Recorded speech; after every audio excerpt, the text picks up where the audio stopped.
Before we dive in, pause for a moment and tell me something. Where in the world are you watching from, and what time is it right now? Maybe it's sunrise in Nairobi, midnight in New York, afternoon in Canada, or evening in France. Don't just watch quietly, drop a comment below and let's see how far this story reaches across the world. Now, lean in and let's begin. Baptiste Rousseau dropped his mail-order bride advertisement in shock as he stared at the three massive Apache women who had somehow taken over his kitchen. Each stood nearly 6 feet tall, their powerful frames draped in traditional garments that couldn't hide the muscles earned through years of warrior training. The eldest, with silver-streaked hair and scars that told stories of countless battles, stirred his pot of stew as if she owned the place. The second woman, younger but equally imposing, sat at his table cleaning a rifle with the casual expertise of someone who'd killed more men than Baptiste had ever met. But it was the third woman who made his breath catch, fierce dark eyes that seemed to see straight through to his soul. Her face painted with war symbols that marked her as something far more dangerous than any bride he'd ever imagined. The kitchen that had been empty when he'd left for town that morning now buzzed with activity that felt both foreign and strangely welcoming. Clay pots and woven baskets lined his shelves where canned goods used to sit, and the smell of unfamiliar spices filled the air with aromas that made his mouth water despite his confusion. These women had transformed his bachelor's domain into something that actually felt like a home, but they'd done it without permission, without explanation, and apparently without any intention of leaving anytime soon. Baptiste tried to speak, but found his voice had abandoned him entirely. The advertisement for a gentle, obedient wife seemed laughable now as he faced 3 women who looked capable of wrestling bears and winning. None of them appeared even slightly interested in his comfort or approval. They moved through his space with the confidence of conquerors claiming territory they'd won through superior force. The youngest kept glancing at him with eyes that held challenge rather than submission, as if daring him to object to their presence. "Who are you?" Baptiste finally managed to croak, his French accent thickening with nervousness. "What are you doing in my house?" The eldest woman looked up from the stew, studied his face for a long moment, then said something in Apache that made the other 2 laugh. It was not a kind laugh. It was the sound predators make when they've cornered particularly foolish prey, and Baptiste felt ice forming in his stomach as he realized he might be completely out of his depth. The fierce-eyed woman stood slowly, rising to her full, imposing height, and spoke in heavily accented English that carried the weight of absolute authority. "We are here because you called for wives," she said, her voice like thunder rolling across distant mountains. "We are here because our tribe needs alliance with white ranchers. We are here because the spirits told us you are the one." She paused, letting her gaze travel over his shocked face with obvious amusement. "The question is not who we are, white man. The question is whether you are brave enough to handle what you asked for." 3 months earlier, Baptiste had been the loneliest man in all of Arizona territory. His ranch sat at the edge of Apache lands, a prosperous spread that had cost him everything, his inheritance from his Louisiana family, his youth spent learning to survive in the harsh desert, and his hope of ever finding a woman brave enough to share such an isolated life. At 32, he'd watched all his neighbors either marry local girls or import brides from back east, while he remained alone with only his cattle and the endless sky for company. The decision to place a mail-order bride advertisement had come during a particularly brutal winter when the loneliness had nearly driven him to abandon everything and return to civilization.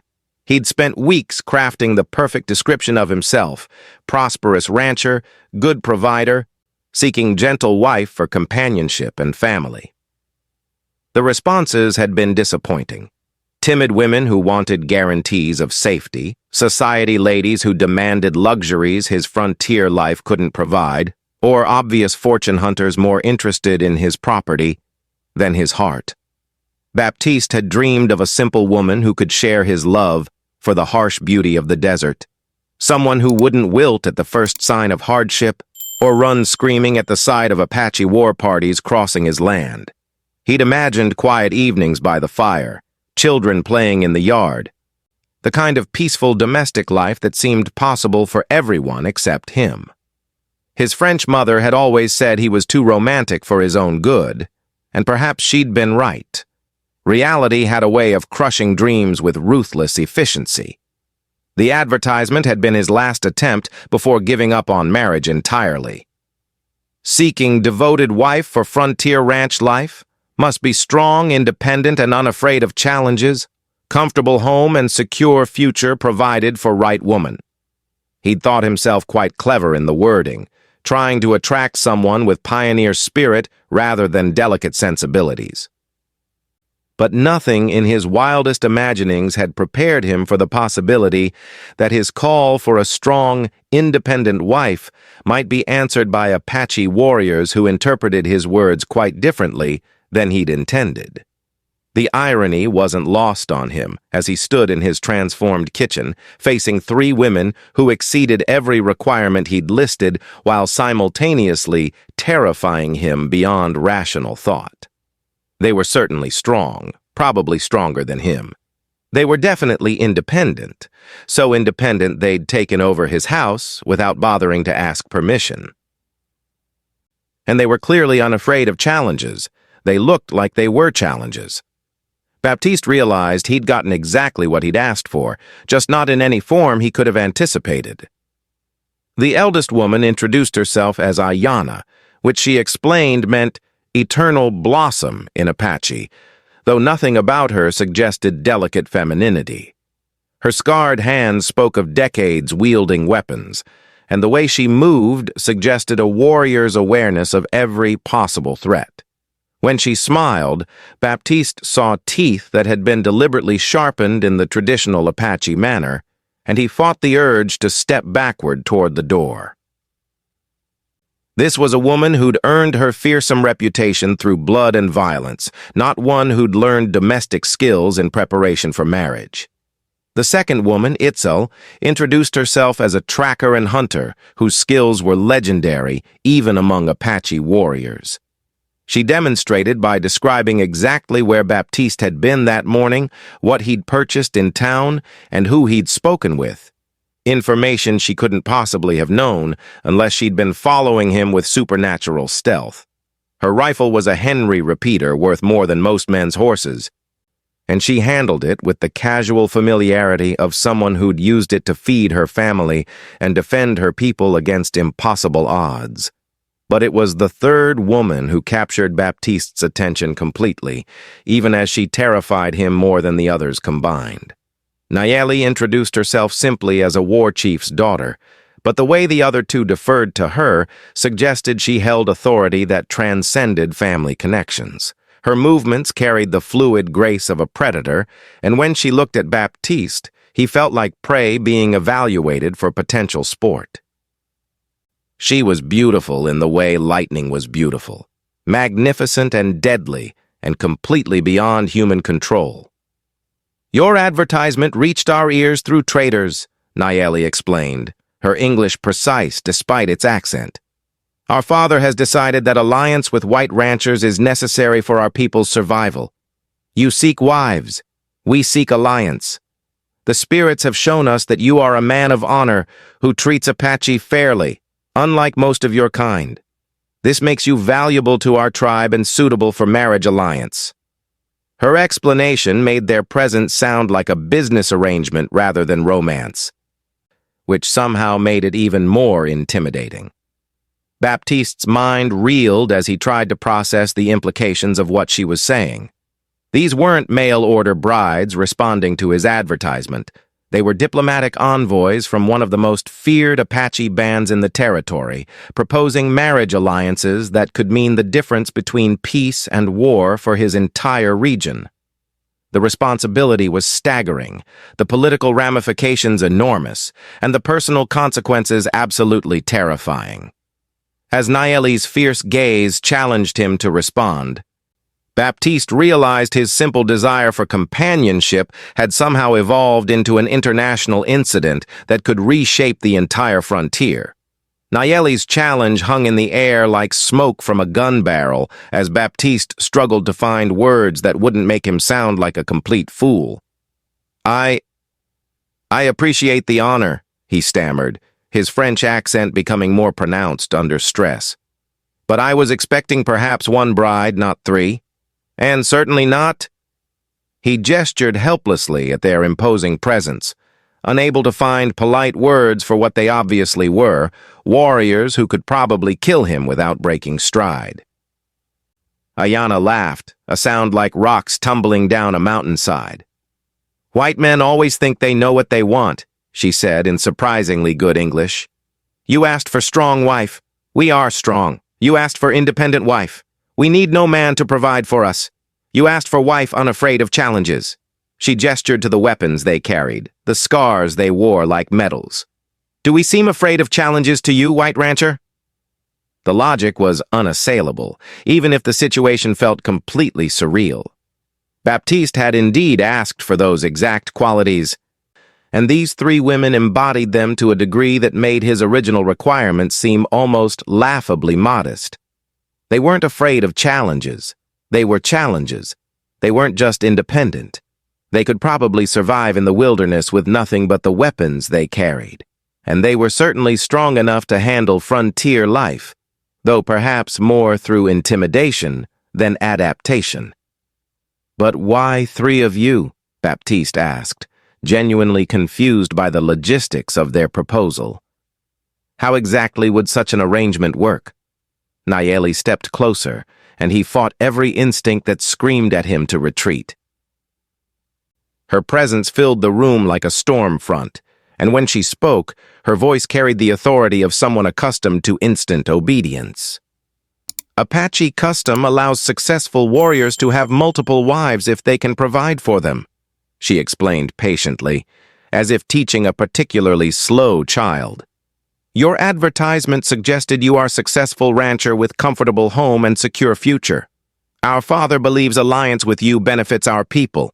We will live here, learn your ways, teach you ours. In time, you will choose one of us as primary wife. The others will remain as secondary wives or return to our people with honor. She paused, studying his shocked expression with obvious amusement. Unless you are not man enough to handle 3 Apache women, in which case we will find more suitable rancher. The insult stung exactly as Nayeli had intended, and Baptiste felt his pride flaring despite the overwhelming nature of their proposition. I am man enough for anything, he declared, his voice stronger than he felt. But this is not how marriage works in my culture. A man chooses one woman, makes vows before God, builds a life together. What you're describing sounds more like... He searched for words that wouldn't offend these dangerous women while accurately describing what sounded like a completely barbaric arrangement. Like what? Itzel asked with dangerous quietness, her hand moving casually to her knife hilt. Like the slavery your people practice with their women, we have seen white marriages, rancher. Wife becomes property, loses her name, her family, her independence. She cooks and cleans and bears children until she dies of exhaustion or boredom. Her contempt was evident, and Baptiste realized these women had studied white customs with the same attention they'd give to enemy battle tactics. Ayanna nodded agreement, stirring the stew with movements that somehow suggested violence. Apache women choose their own paths. We own property, lead war parties, speak in council. Your advertisement called for strong, independent wife. But your marriage customs make women weak and dependent. How do you resolve this contradiction, White Rancher? The question was clearly a test, and Baptiste sensed that his answer would determine whether this bizarre situation became opportunity or disaster. Baptiste found himself caught between 2 completely different worldviews, neither of which seemed compatible with his romantic dreams of simple domestic happiness. These women were offering something unprecedented, partnership rather than ownership, alliance rather than submission, strength rather than fragility. But they were also offering complications beyond his wildest nightmares, political entanglements that could affect entire tribes, and personal challenges that might literally kill him. As he looked from one formidable woman to another, Baptiste realized that somewhere in his confusion and terror, a decision was forming. Not about marriage customs or political alliances, but about which of these three extraordinary women called to something deep in his heart. Ayanna represented wisdom and experience, Itzel offered skill and deadly competence, but Nayeli embodied a fierceness that both terrified and attracted him in ways he didn't understand. As her dark eyes met his across the transformed kitchen, Baptiste felt the first stirrings of a desire more dangerous than anything he'd ever experienced. He was beginning to choose, and the choice frightened him more than their weapons ever could.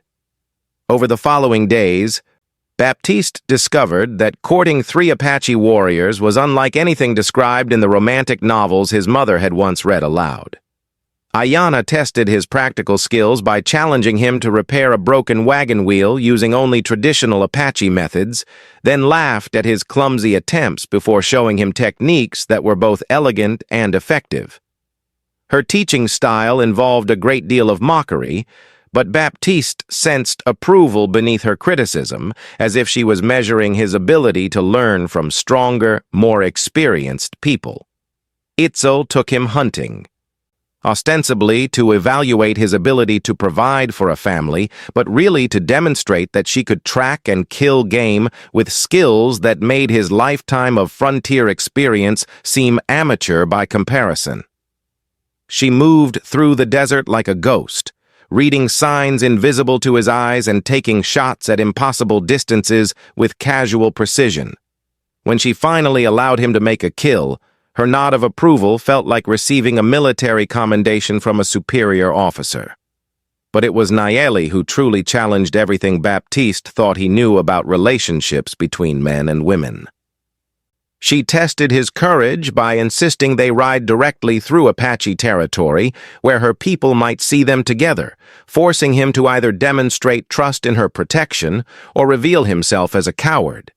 She tested his intelligence with complex discussions about tribal politics, territorial boundaries, and the future of white Apache relations that made his head spin with their implications. Most unsettling of all, Nayeli tested his physical courage through combat training that she claimed was necessary for any man hoping to gain respect among Apache warriors. Baptiste found himself wrestling with a woman who could throw him to the ground with embarrassing ease, learning knife techniques from someone who'd killed enemies in close combat, and discovering that his romantic fantasies had never included being beaten unconscious by the woman he was supposedly courting. Yet despite the constant challenges and occasional humiliations, Baptiste found himself drawn more strongly to Nayeli with each passing day. Her fierce independence didn't diminish her femininity, it enhanced it, making every moment of gentleness feel like a gift rather than an expectation. When she smiled at his progress in combat training, when she touched his face after a particularly brutal wrestling match, when she spoke his name with something approaching affection, Baptiste felt more alive than he'd ever imagined possible. He was falling in love with a woman who could kill him, and the danger only made his feelings more intense. The arrival of Thomas McKenna shattered the strange peace that had settled over Baptiste's ranch like a stone through glass. McKenna was everything Baptiste wasn't: tall, confident, wealthy, and completely unimpressed by the 3 Apache women who'd taken residence in his neighbor's home.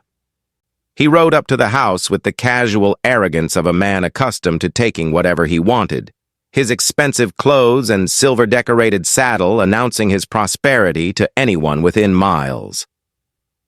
"Baptiste, you poor fool," McKenna said with the condescending friendliness of someone delivering bad news he secretly enjoyed sharing. "The whole territory's talking about your situation here. Apache squaws living in a white man's house like wives? Have you completely lost your mind?" His words carried the casual racism typical of his class, and Baptiste saw all three women stiffen with barely controlled anger.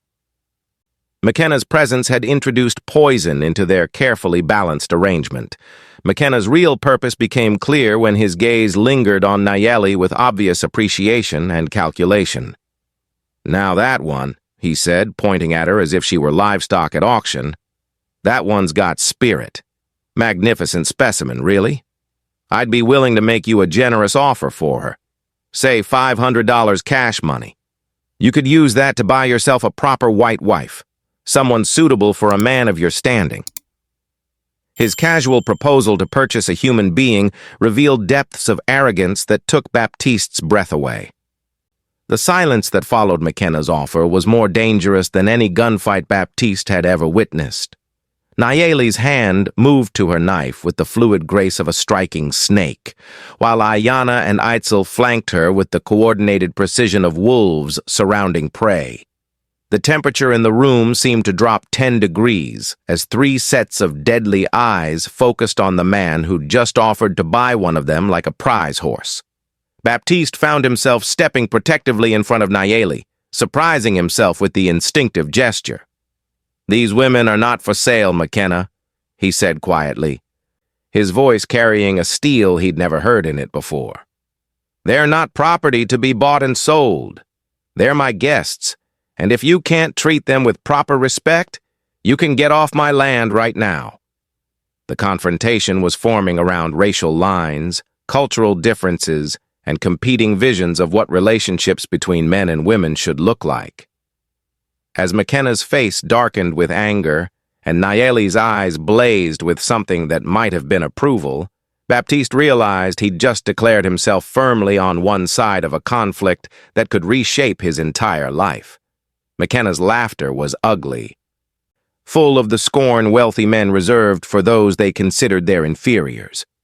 "You're defending savages over your own kind, Baptiste. Your poor dead mother would be spinning in her grave to see her son playing house with Apache squaws." The insult to his mother's memory made Baptiste's vision blur with rage, but before he could respond, Nayeli stepped around him with movements that suggested barely controlled violence. "You speak of mothers, white dog?" Nayeli's voice was soft, which somehow made it more terrifying than any shout could have been. "Your mother must have been very proud to raise a son who thinks women are property to be bought and sold like cattle. Perhaps she did not teach you proper respect for warriors." Her words carried insult, layered upon insult in the Apache manner, each phrase designed to cut deeper than the last. McKenna's face flushed red with anger and embarrassment as he realized he was being mocked by an Indian woman in front of witnesses. "I don't have to listen to this from some painted savage," he snarled, his hand moving toward his gun with the automatic reaction of a man who'd learned to settle disputes through violence. But his draw was painfully slow compared to the fluid motion that brought Nayeli's knife to his throat before his pistol cleared leather. "Move and die," she whispered against his ear, her blade pressed just deep enough to draw a thin line of blood. "You came to our man's house, insulted our honor, offered to buy us like horses. Apache custom says I can kill you now, and no court in this territory would convict me for defending my virtue against a man who treats women like property." Her logic was flawless, her position legally sound, and her obvious willingness to follow through on the threat left McKenna frozen with terror. Baptiste watched the tableau with fascination and growing respect for the woman he was learning to love. Nayeli had handled the situation with surgical precision, using McKenna's own prejudices and assumptions against him while remaining technically within the bounds of territorial law. She was magnificent in her fury, and when she glanced at Baptiste over McKenna's shoulder, the approval in her eyes made his heart race with emotions more complex than simple attraction. This was a woman worth fighting for, worth defending, worth choosing over every safe and conventional alternative the world had to offer. The standoff stretched like a taut rope until Ayana spoke from the doorway, her voice carrying the authority of an elder delivering judgment. Nayeli, let the dog go. His blood would poison our steel and stain our honor. Some enemies are too worthless to kill cleanly." Her words provided face-saving escape for all parties while delivering devastating insult to McKenna's character and courage. The diplomatic solution revealed depths of political sophistication that Baptiste was still learning to appreciate.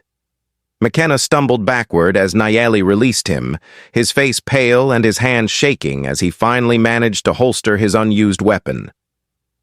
"This isn't over," he promised, his voice cracking with humiliation and rage. "The territorial governor will hear about this. Apache savages threatening white citizens holding knives to their throats. There'll be consequences for this, Baptiste. Consequences you can't imagine." His threats carried real weight. McKenna had political connections that could bring serious trouble to anyone who opposed him. "Get off my land," Baptiste said quietly, his voice carrying a finality that surprised even him. "And McKenna, if you ever again refer to these women as savages or property, if you ever again threaten what's mine, I'll let Nayeli finish what she started here today. The territorial governor can sort out the pieces afterward." His words committed him fully to defending the Apache women, marking him as an enemy to men like McKenna who saw the frontier as their private empire to exploit. After McKenna's departure, the three women studied Baptiste with new attention, as if seeing him clearly for the first time. His defense of their honor had been instinctive and complete, choosing their dignity over his own safety in a way that transcended cultural boundaries. Ayanna nodded with something approaching respect, while Itzel offered the smallest of smiles. But it was Nayeli's reaction that mattered most to him. She approached slowly, reached up to touch his face with surprising gentleness, and spoke words in Apache that needed no translation. "You chose," she said simply in English, her dark eyes holding his with an intensity that made breathing difficult. "When the test came, when you had to choose between safety and honor, between your people and us, you chose correctly.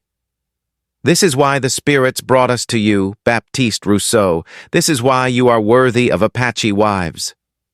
Her words carried weight beyond romance, marking him as someone who'd passed a test he hadn't even known he was taking. As her hand lingered on his cheek, Baptiste realized he wasn't just falling in love with Nayeli. He was being transformed by her into someone stronger and braver than he'd ever imagined possible. That evening, the three women performed a ceremony Baptiste had never witnessed, chanting in Apache while burning sage and sweet grass in his fireplace. The smoke filled the room with sacred scents that seemed to cleanse the air of McKenna's poisonous presence, while their voices wove together in harmonies that spoke of traditions older than any white settlement. Baptiste watched from the shadows, understanding that he was witnessing something sacred that few outsiders had ever seen. Nayeli emerged from the ceremony with her face painted in new patterns, symbols that Ayanna later explained marked her as a woman choosing her own husband rather than accepting one chosen by her family. The significance wasn't lost on Baptiste. This fierce warrior was claiming him publicly, marking him as hers in a way that transcended legal marriage certificates or church ceremonies. The responsibility was overwhelming and exhilarating in equal measure. "The spirits have spoken," Ayanna announced formally, her weathered face serious in the firelight. "They approve of the choice our sister has made, and they approve of the man who defended Apache honor against his own kind. But spirits are not enough. Our Father must also give blessing, and our people must see that you are worthy of our strongest warrior." Her words carried implications that made Baptiste's stomach clench with anxiety. Apparently, his trials were far from over. Itzel stepped forward with a bundle wrapped in deerskin, revealing weapons that gleamed with careful maintenance and obvious value. "These belong to our brother who died fighting cavalry soldiers last spring," she explained quietly. "Apache custom says they should go to the man who marries his sister, if that man proves worthy of such honor." Will you carry our brother's weapons, Baptiste Rousseau? Will you take his place in our family? The offer was clearly both gift and test, marking him as family while expecting him to live up to warrior standards. As Baptiste accepted the weapons with hands that trembled slightly, Nayeli spoke the words that would change everything. Tomorrow we ride to my father's camp. You will meet War Chief Victorio. Speak for yourself before the tribal council and prove that you deserve Apache daughter as wife. If you succeed, we marry according to both Apache and white customs. If you fail—" She didn't finish the sentence, but her meaning was clear enough. Tomorrow would determine whether their unlikely love story became legend or tragedy, whether Baptiste's choice of the fiercest woman would lead to happiness or destruction. As he held weapons that had belonged to a dead Apache warrior, Baptiste realized he was no longer just a rancher seeking a wife. He was a man preparing to join one of the most feared tribes in the American West, with only courage and love to guide him through trials that could easily cost him his life. The journey to War Chief Victorio's camp took 2 days through territory that became increasingly hostile with each mile. Baptiste rode between Nayeli and her sisters, acutely aware that he was probably the first white man to travel this route voluntarily in living memory. The landscape itself seemed to watch them, red rocks that could hide a dozen warriors, canyons that echoed with the ghosts of old battles, and desert that stretched endlessly toward mountains that held Apache secrets no outsider had ever learned. Nayeli rode like she'd been born in the saddle, her movements so fluid they seemed part of the horse itself. She'd painted her face with war symbols that proclaimed her status as an unblooded but respected warrior, and the rifle across her saddle was positioned for instant use.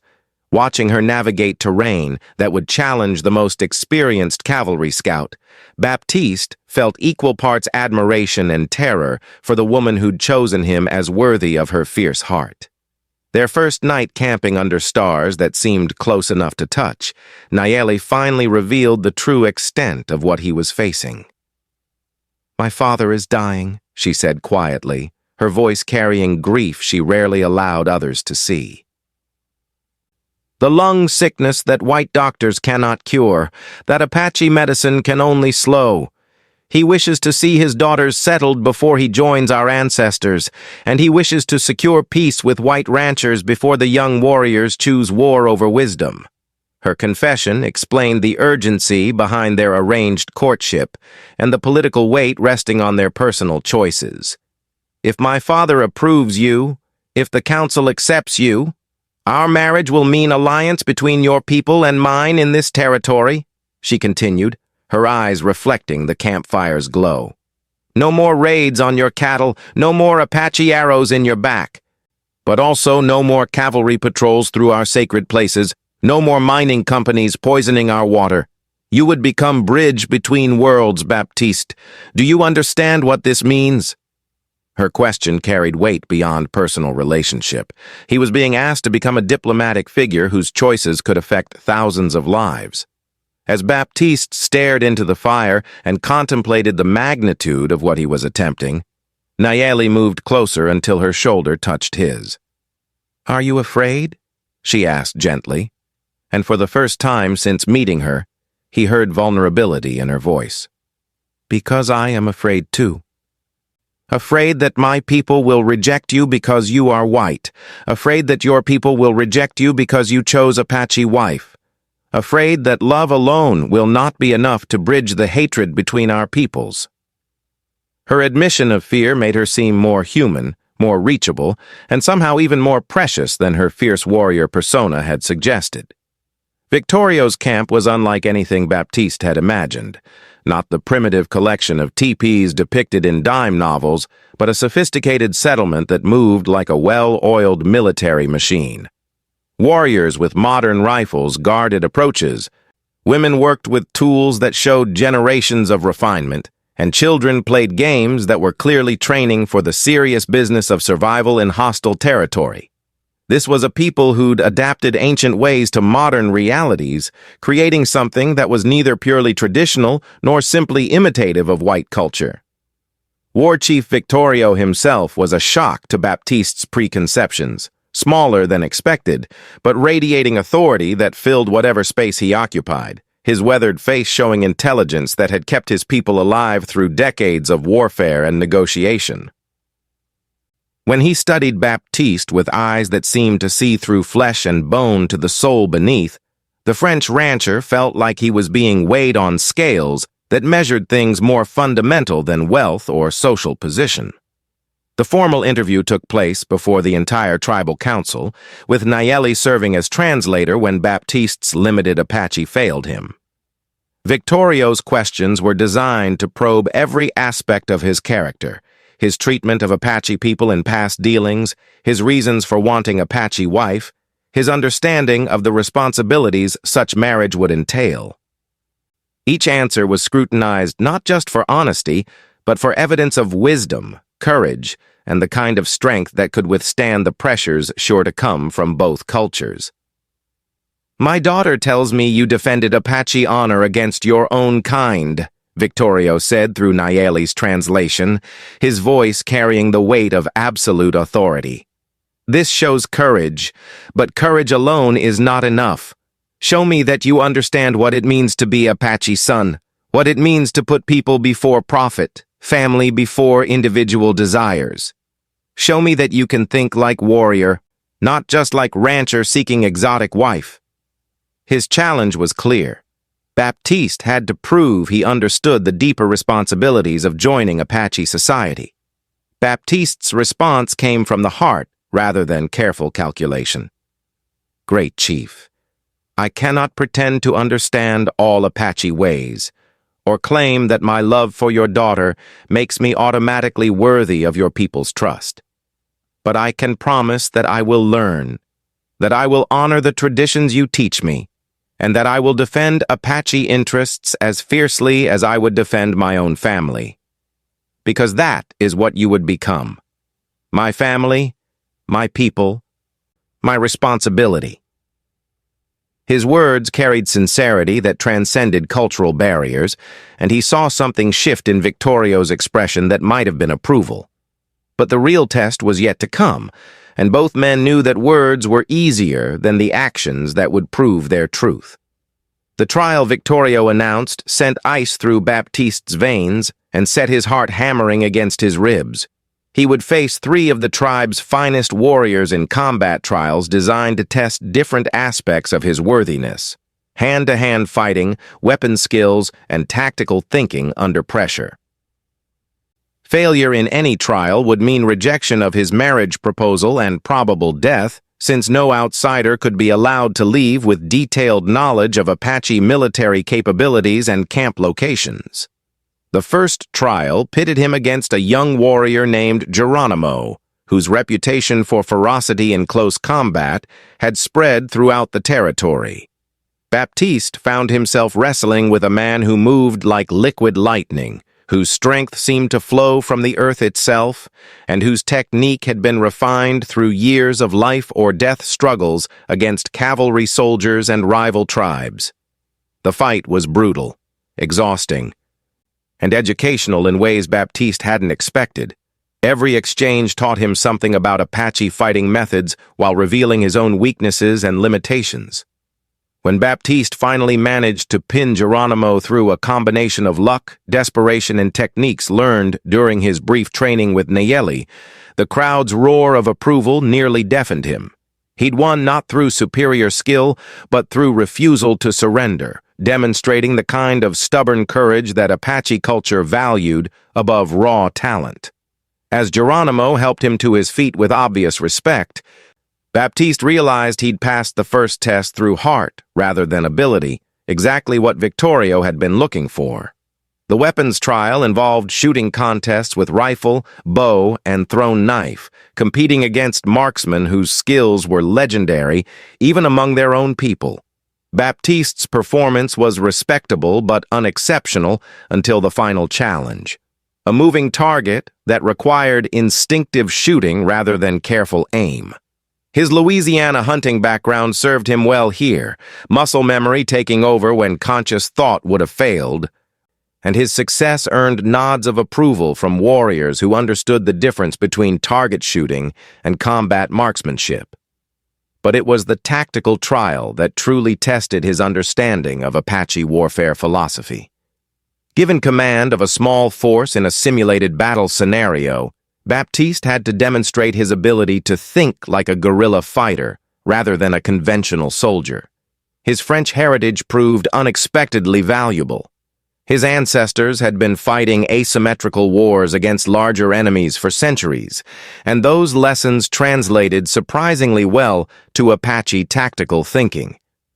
When his unconventional strategy succeeded against overwhelming odds, Victorio's smile told Baptiste he'd finally proven himself worthy of becoming an Apache son through marriage to the war chief's fiercest daughter. The Apache wedding ceremony was unlike anything Baptiste had experienced, combining ancient rituals with elements adapted for their unique situation as a cross-cultural union. Nayeli appeared dressed in traditional regalia that transformed her from fierce warrior to radiant bride, though the weapons she wore announced that marriage wouldn't diminish her dangerous capabilities. Her beauty took Baptiste's breath away. Not the soft prettiness celebrated in white society, but something wilder and more elemental that spoke to parts of his soul he hadn't known existed. The ceremony itself involved exchanges that bound them together in ways both spiritual and practical. Baptiste offered horses and weapons as bride price, while Nayeli presented him with handmade items that demonstrated her domestic skills alongside her martial abilities. They shared food prepared by both cultures, drank from the same cup, and spoke vows in both languages that promised partnership rather than dominance, alliance rather than ownership.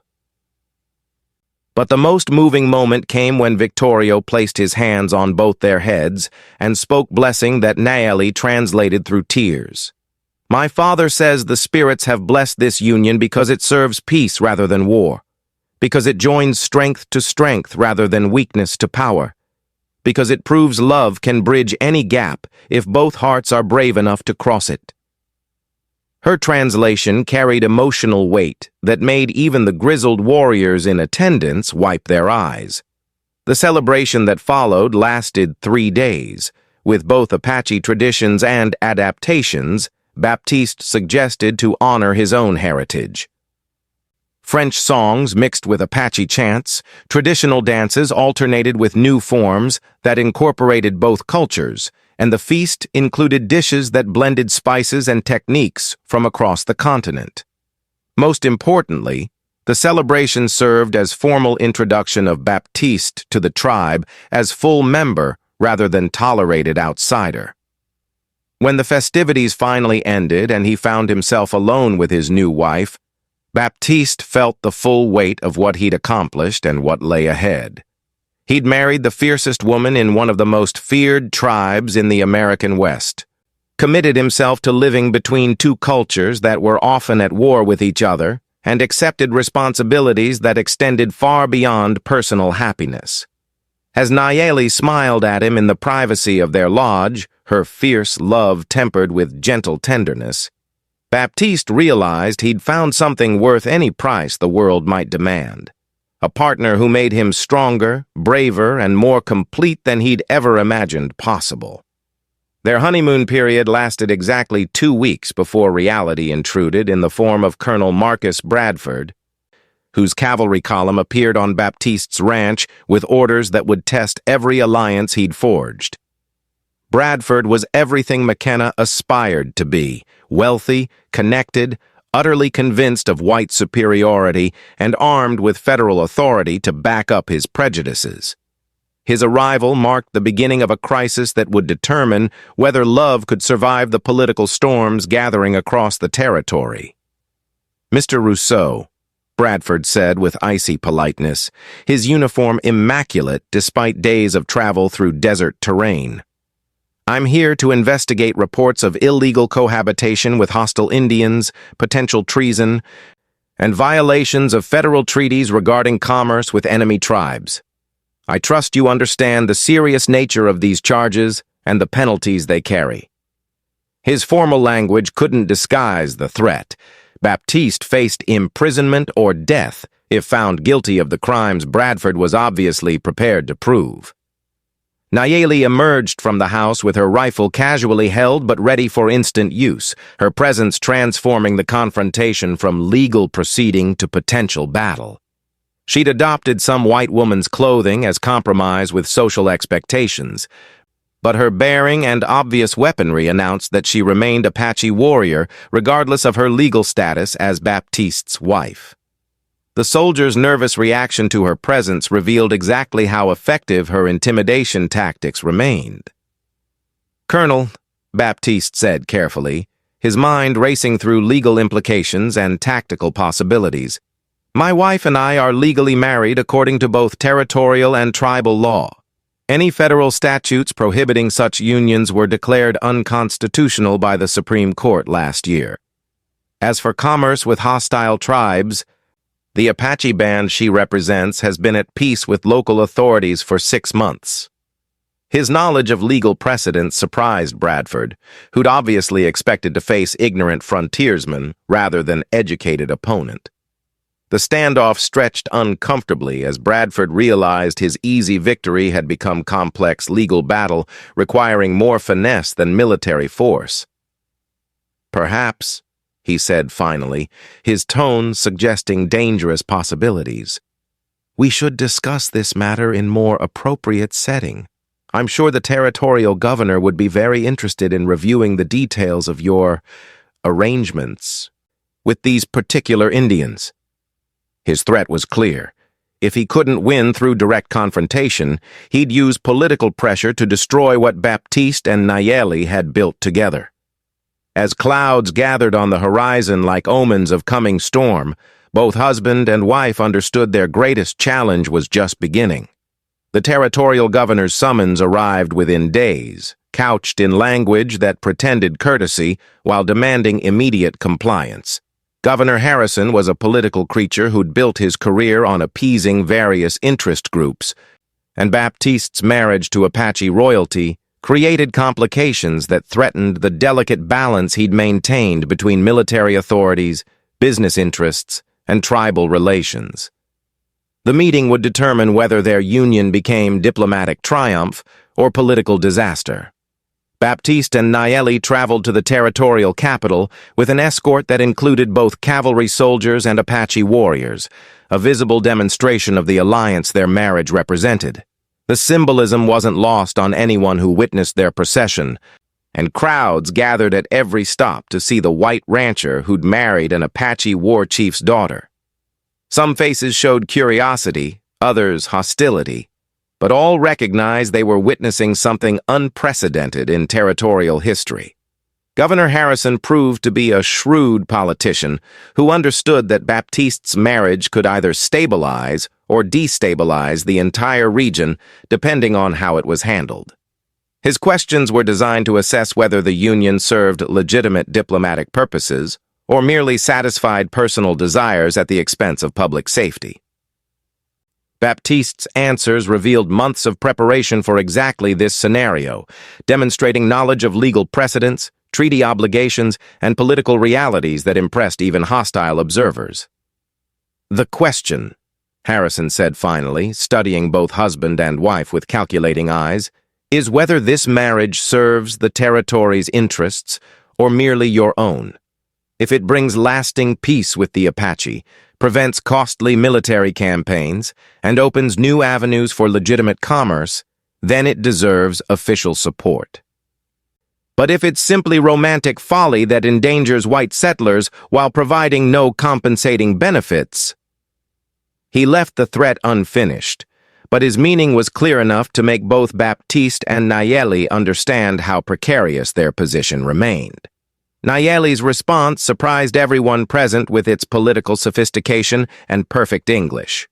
"Governor Harrison, my people have fought your soldiers for decades because we saw no alternative to war. This marriage proves that cooperation serves both peoples better than conflict, that trade benefits everyone more than raiding, that peace allows both cultures to prosper together. Judge us by results, not prejudices. Her words carried the authority of someone speaking for an entire people, transforming what could have been personal plea into diplomatic negotiation between sovereign powers. The attack came at midnight, launched by men who moved with military precision but wore no uniforms or identifying marks. Baptiste and Nayeli awoke to find their house surrounded by armed figures whose intent was clearly assassination rather than arrest. The carefully planned assault was designed to eliminate the political problem they represented while providing plausible deniability for whoever had ordered their deaths. Baptiste fought with weapons and skills learned from his Apache in-laws, while Nayeli demonstrated why she'd earned her reputation as one of the most dangerous warriors in the territory. Their defense of their home was coordination perfected through months of training together, each covering the other's blind spots while maintaining fields of fire that turned their attackers' superior numbers into disadvantage in the confined space around the house. The battle was turning in their favor when Baptiste spotted McKenna among the attackers, confirming what he'd already suspected. This was revenge disguised as politics. Personal vendetta dressed up as patriotic duty. McKenna's presence explained the attackers' knowledge of the house's layout and the timing that had caught them without Apache reinforcements nearby. The betrayal went deeper than mere business rivalry. It represented everything evil about men who used racial hatred to justify personal crimes. When Ayana and Itzel arrived with Apache reinforcements summoned by signal fires, the tide turned decisively against the attackers. The sisters fought with the fury of women defending family, their war cries echoing across the desert as they demonstrated why Apache warriors were feared throughout the West. The surviving attackers fled into the darkness, leaving behind bodies that would raise uncomfortable questions about who had sponsored their murderous mission. As dawn broke over the battlefield that had been their home, Baptiste and Nayeli stood among the wreckage of everything they'd built together. The attack had been defeated, but the political implications were staggering. Someone with significant resources and official connections had tried to murder them rather than accept their marriage alliance. The war for their love was entering a new phase that would test not just their personal courage, but their faith in the very concept of justice in a world where racial hatred could transform ordinary men into assassins. The investigation that followed revealed corruption reaching into the highest levels of territorial government, with McKenna serving as frontman for business interests who saw Apache peace as obstacle to profitable land seizures and military contracts. Baptiste and Nayeli found themselves working with federal marshals whose jurisdiction superseded local authorities, building a case that would expose the network of greed and racism that had tried to destroy their marriage alliance. Governor Harrison's support proved crucial as political pressure mounted from Washington to either validate or invalidate their union based on its strategic implications for the region. Harrison had decided that peace with the Apache served territorial interests better than continued warfare, making their marriage a cornerstone of his administration's Indian policy. His protection transformed them from isolated targets into symbols of successful diplomacy between hostile cultures. The trial that followed became national news, with reporters from Eastern newspapers covering what they portrayed as the ultimate test of American values in the lawless West. Baptiste's testimony revealed the extent of the conspiracy against them, while Nayeli's appearance as witness demonstrated Apache sophistication that challenged popular stereotypes about savage Indians. Their love story became proof that cooperation between races was not just possible, but profitable for everyone involved. McKenna's conviction on charges of conspiracy to commit murder sent shockwaves through territorial society, proving that even wealthy white men could face justice when their crimes threatened federally supported policies. His sentencing to 20 years in federal prison served as warning to others who might consider using violence to oppose interracial marriages sanctioned by legitimate authority. Justice had prevailed, but the cost in lives and trust would take years to fully calculate. The political vindication of their marriage came with unexpected consequences. Baptiste found himself appointed as official liaison between territorial government and Apache tribes, while Nayeli became spokesperson for her people in dealings with white authorities. Their personal love had evolved into public service that would define their lives for decades to come, proving that sometimes individual choices could reshape entire societies if backed by sufficient courage and determination. Victory in court came with responsibilities neither Baptiste nor Nayeli had anticipated when they first fell in love across cultural barriers that seemed insurmountable. Their marriage had become a symbol of successful cooperation between hostile peoples, making their every action subject to scrutiny from both cultures. The pressure of serving as living proof that love could conquer racial hatred was heavier than any burden they'd imagined when they first chose each other over safer alternatives. The rebuilding of their ranch became community effort involving both white neighbors and Apache workers, creating something unique in territorial history, a place where both cultures could meet on equal terms for mutual benefit. The construction itself served as laboratory for cooperation, with traditional Apache building techniques improving the durability of conventional ranch structures while modern tools increased the efficiency of ancient methods. Baptiste's role as territorial liaison required travel throughout Apache territory, negotiating agreements that balanced tribal autonomy with federal authority in ways that satisfied neither side completely but prevented the wars that would have satisfied no one at all. His marriage to Nayeli provided credibility with Apache leaders, while his white heritage gave him access to power structures that excluded most Indians from meaningful participation in territorial governance. Nayeli's pregnancy, announced 6 months after their legal vindication, added new dimensions to their public significance while deepening their personal bond in ways that transcended politics or diplomacy. The child would represent the future of cooperation between peoples, living proof that love could create bridges across any cultural divide if both partners were willing to build them together. Their family was becoming metaphor for the kind of society that might be possible if courage and compassion overcame fear and hatred.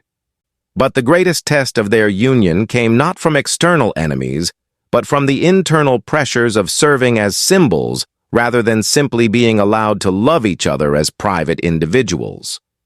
The weight of representing hope for an entire region's future sometimes threatened to crush the spontaneous affection that had brought them together in the first place, forcing them to fight for the right to be human rather than heroic in their daily lives together.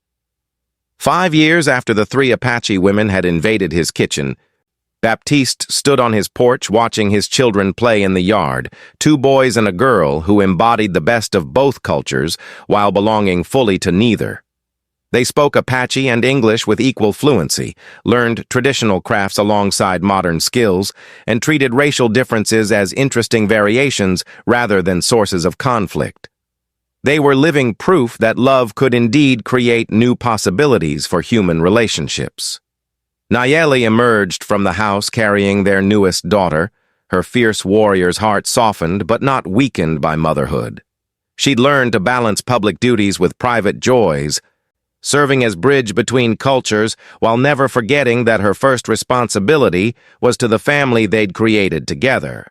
Her transformation from dangerous warrior to diplomatic leader had been complete while remaining authentically true to her essential nature. The ranch had evolved into something unprecedented, a working demonstration of successful cooperation between Apache and white communities, where traditional methods enhanced modern efficiency while new techniques improved ancient practices. Visitors came from across the country to study their innovative approaches to agriculture, animal husbandry, and community organization that benefited everyone involved while threatening no one's essential interests. Baptiste's appointment as federal administrator for Apache affairs had formalized his role as mediator between cultures, but his real authority came from the respect he'd earned through years of faithful service to both peoples. His marriage to Nayeli had become the foundation for lasting peace throughout the territory, proving that individual choices could indeed reshape entire societies when motivated by love rather than fear. As the sun set over the desert that had tested their courage and rewarded their faith, Baptiste reflected on the journey that had brought them from that first shocking encounter to this moment of perfect contentment.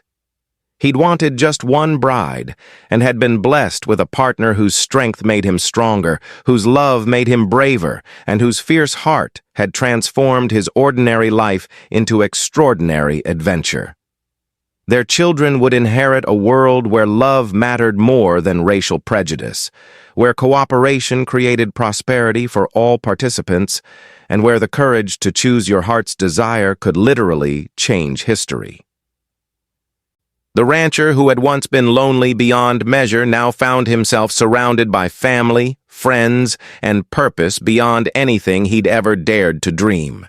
His choice of the fiercest woman had led not to destruction, but to the kind of love that created new worlds for those brave enough to claim them.